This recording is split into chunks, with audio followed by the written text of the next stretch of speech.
Assalamualaikum warahmatullahi wabarakatuh. Yang saya hormati Bapak Rumah Setiawan dan Bapak Joko Subagio selaku dosen pada mata kuliah Bahasa Indonesia. Pada kesempatan kali ini, saya Muhammad Fikri Nuriman akan mempresentasikan tentang review paper yang berjudul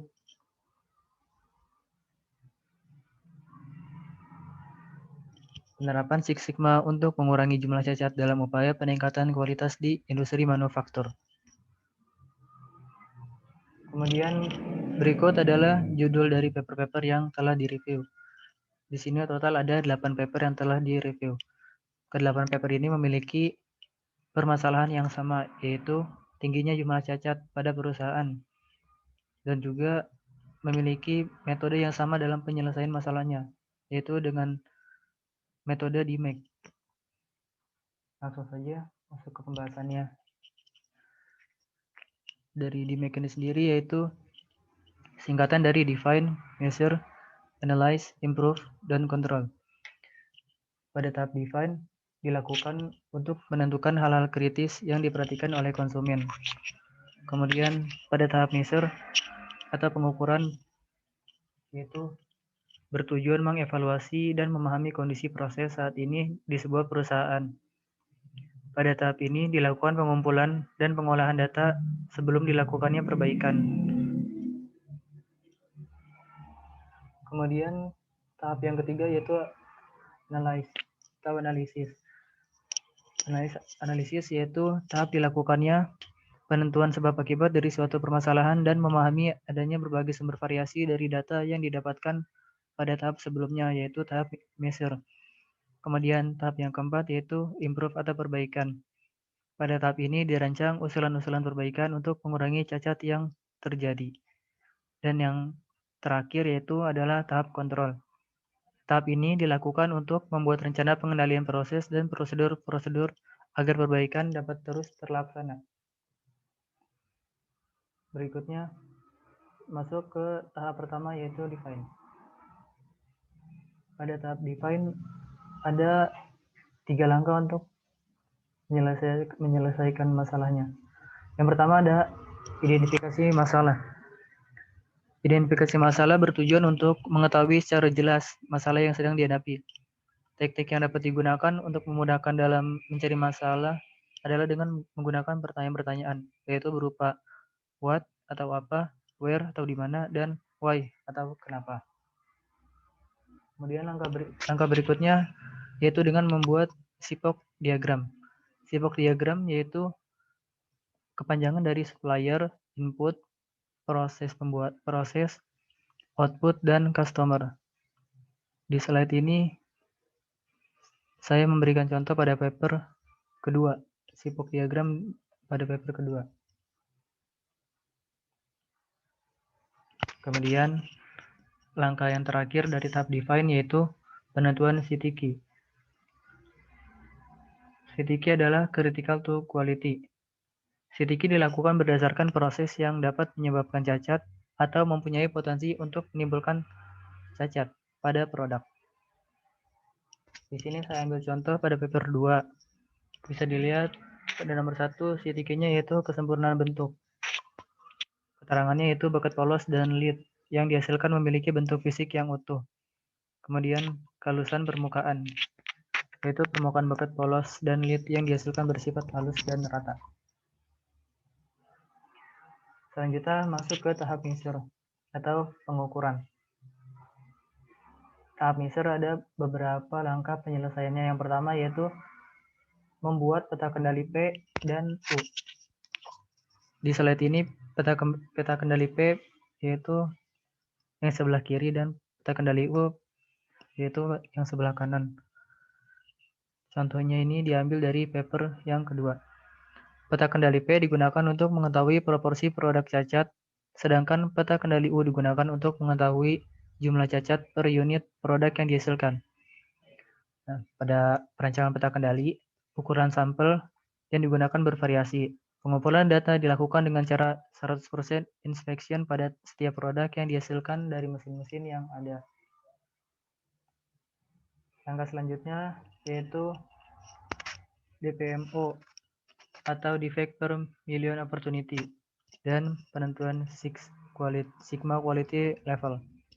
DPMO adalah ukuran kegagalan yang menunjukkan banyaknya cacat atau kegagalan per 1 juta kesempatan. Perhitungan DPMO dan nilai sigma dilakukan berdasarkan penentuan CTQ. Tahap berikutnya yaitu analisis. Langkah yang pertama yaitu pembuatan diagram Pareto.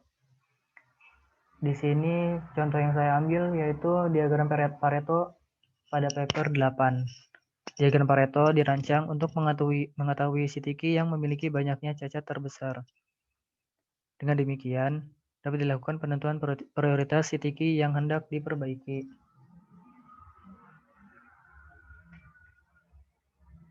Kemudian langkah selanjutnya pada tahapan analyze yaitu membuat diagram tulang ikan atau diagram sebab akibat atau diagram atau fishbone diagram. Ya. Di sini yang saya ambil yaitu fishbone diagram pada paper 7 dan paper 8. Fishbone diagram digunakan untuk menemukan atau mencari akar permasalahan. Pada kedua gambar di sini ada perbedaan yaitu pada faktor permasalahannya. Pada paper 7 faktornya ada 5 atau semua faktor terdapat di sini yaitu material, machine, method, man, dan environment. Sementara pada paper 8 yaitu hanya 3 faktor yaitu machine, method, dan man. Kemudian langkah berikutnya adalah FMEA. Di sini saya mengambil contoh pada paper 8. FMEA atau Failure Mode and Effect Analysis merupakan metodologi yang digunakan untuk mengevaluasi kegagalan dalam sebuah sistem, desain, proses, dan pelayanan. FMEA juga dapat mengidentifikasi dan menilai risiko yang berhubungan dengan potensi kegagalan yang terjadi.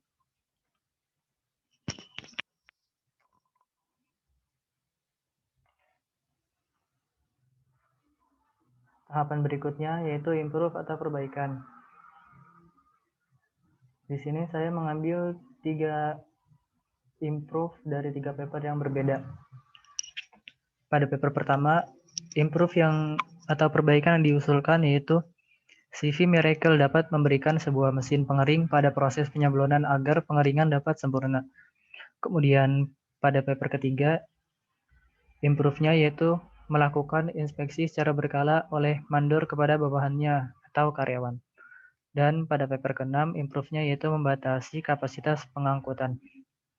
Di sini bisa kita ketahui bahwa improve tidak harus berupa sebuah perancangan alat. Akan tetapi, improve dapat pula berupa tindakan perbaikan. Kemudian tahap terakhir yaitu kontrol. Pada tahap ini dilakukan pengukuran DPMO dan Sigma Quality Level untuk mengetahui performansi proses setelah dilakukan perbaikan. Tools yang bisa digunakan adalah check sheet dan bisa juga dengan membuat SOP. Di sini ada tabel yang menunjukkan perbandingan DPMO dan Sigma Quality Level sebelum dan setelah perbaikan pada ke-8 paper yang telah direview. Bisa kita lihat bahwa sebelum dan sesudahnya itu memiliki nilai yang berbeda dan menunjukkan bahwa perbaikan terbukti dapat meningkatkan produktivitas dari perusahaan. Kemudian yang terakhir yaitu kesimpulan. Yang pertama, usulan perbaikan dapat berupa berbagai jenis, mulai dari metode, perancangan alat, dan tindakan perbaikan. Kemudian yang kedua yaitu metode Six Sigma dengan tahapan DMAIC terbukti dapat mengendalikan tingginya jumlah cacat pada perusahaan. Berdasarkan slide terakhir, yaitu dengan menurunnya nilai DPMO dan naiknya nilai Sigma level setelah dilakukannya perbaikan. Dan yang terakhir yaitu tidak semua paper memiliki tahapan yang sama. Contohnya pada paper 2, si Tiki terdapat di tahap define, namun di paper keempat si Tiki terdapat pada tahap measure. Contoh lainnya yaitu pada paper 7, fishbone diagram terdapat pada tahap analyze, namun di paper 3, fishbone terdapat di tahap measure. Kemudian berikut adalah daftar pustaka yang digunakan dalam menyusun PowerPoint ini.